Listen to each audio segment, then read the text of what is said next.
ကျွန်တော်တက်တက်လို့စားလာတာဆယ်စုနှစ်တခုရှိပါပြီအသားဆိုတာကိုလည်းတစ်ခါမှမထိခဲ့ဘူး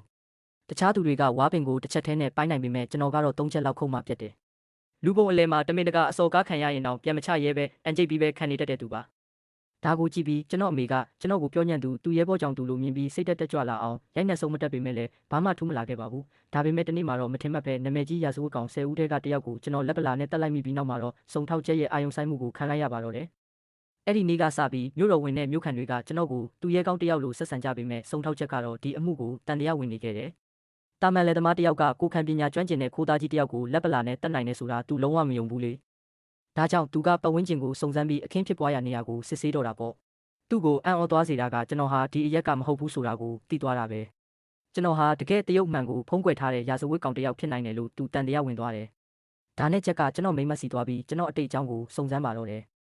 သူစိမ့်တယောက်ကမေးမြန်းတာဆိုတော့ကျွန်တော်မိမကလည်းကျွန်တော်တို့ဘယ်လိုဆုံခဲ့ကြတယ်ဆိုတာကိုပဲဝေဝါးပြောပြခဲ့ပါတယ်။တုံးဝင်တဲ့သတင်းအချက်လက်တွေမရတော့တဲ့အခါဂျက်ကအဲ့ဒီညမှာကျွန်တော်တို့အိမ်မှာပဲတဲဖို့ဆုံးဖြတ်လိုက်တယ်။သူကကျွန်တော်ရဲ့အသက်ရှူနှုန်းကိုသိရအောင်ကတင်နားမှာဝတ်ပြီးလာသေးတယ်။ဒါပေမဲ့တာမန်လူတယောက်နဲ့မချားတာကိုတွေ့သွားရတယ်။နေ့ဘက်မှာကျွန်တော်အလုပ်လုပ်တာကိုလည်းသူစောင့်ကြည့်နေခဲ့တယ်။ကျွန်တော်ကတာမန်လူတယောက်လိုဟန်ဆောင်လေးဂျက်ကပို့ပြီးတန်တရားဝင်လေးပါပဲ။ဒါနဲ့သူကကျွန်တော်ကိုဝါပိုးတိုင်ကူထမ်းပေးခြင်းအောင်ဆောင်ပြီးဝါတိုင်ကိုဟိုဘက်ဒီဘက်ရိမ့်ထိုးအောင်လုပ်လိုက်တယ်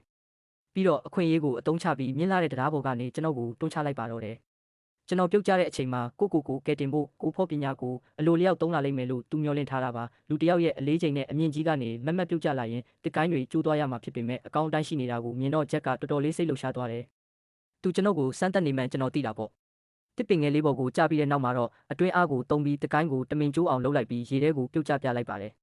ဝါခုတ်တဲ့အခါမှာလည်းတခြားသူတွေတစ်ချက်တည်းနဲ့ခုတ်တာကိုကျွန်တော်ကအချက်ပေါင်းများစွာခုတ်ပြီးမှပြတ်အောင်လုပ်ပြခဲ့ပါတယ်ဒါတောင်မှသူ့ရဲ့တန်တရားတွေကမပြေပြောက်သေးပါဘူး